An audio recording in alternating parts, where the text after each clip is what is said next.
Can we start off by having you say and spell your full name for us, please? Bree Hanetka, Briehenetka.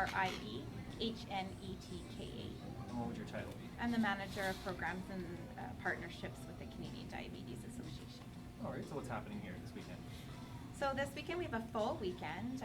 We have families that have a child with type 1 diabetes. They came yesterday on Friday, and they have a full weekend of activities. The children get to do really fun things, but also meet other children with diabetes that they don't have an opportunity to kind of hang out with in their regular day-to-day lives. And then the parents are in sessions learning about how to manage diabetes within their children. So 1 in 13 people in the province, I believe, have diabetes. That's the stat, right? Yeah, 90,000 people in Saskatchewan right now. Why is it important to bring all those people together and experts and kind of be sort of, I guess, as a kind of community almost to discuss these kind of issues? Yeah, well, just like any other group, people want to get together and get to know people that have the same issues and challenges that they're dealing with, and have a chance to talk to each other. So that is the main purpose why we provide these weekends and these diabetes expos, so that people can learn from each other and network with each other. You mentioned that part of it is that you get the kids together to meet other kids with diabetes. Why do you think that's important for kids that have the disease?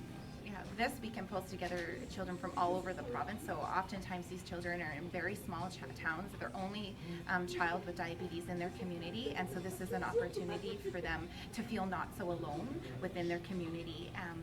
The children learn so much from each other, and they just don't feel so ostracized when they're here getting to know each other.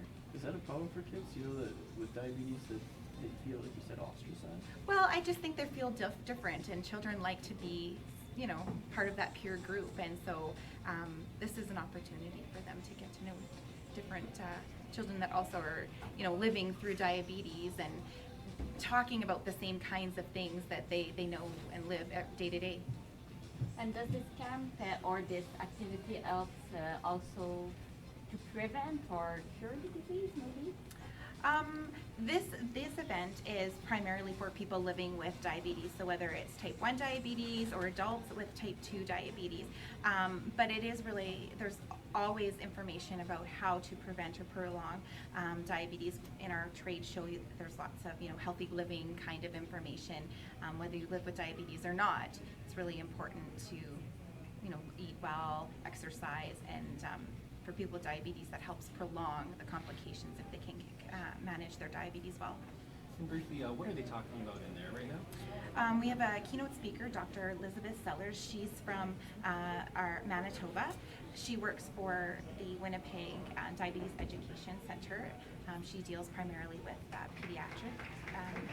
She is talking about how diabetes has been on the rise in children with type 1 and type 2. As well, she's talking about some kind of new treatments, things kind of on the horizons, and new technologies that are very interesting. And in there, that's going to be like a trade room or trade show? Yeah, there's a trade show happening. So some of the different companies that have diabetes products are in there, as well as a component called Ask the Expert. So dietitian, pharmacists, eye doctors, that kind of thing, that people don't often get a chance. It's difficult to get in front of some of these people and ask the questions that they need.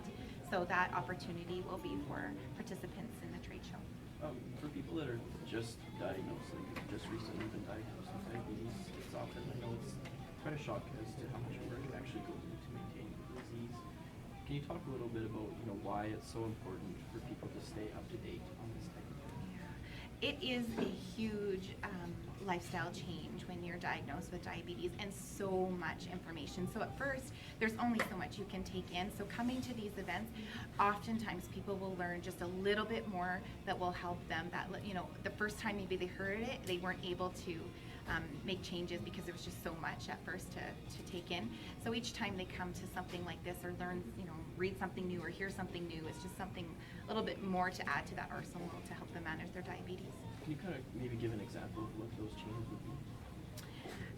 Well, oftentimes with type 2, people will be diagnosed and they'll say, okay, eat right and exercise. Well, what does that actually mean to people, right? Like, what is eating right? And so when they can come to some of these events, they can learn exactly what is appropriate for them, or also some of the other complications that they should be looking out now for. You know, they need to be getting their eyes checked. They need to be getting their feet checked.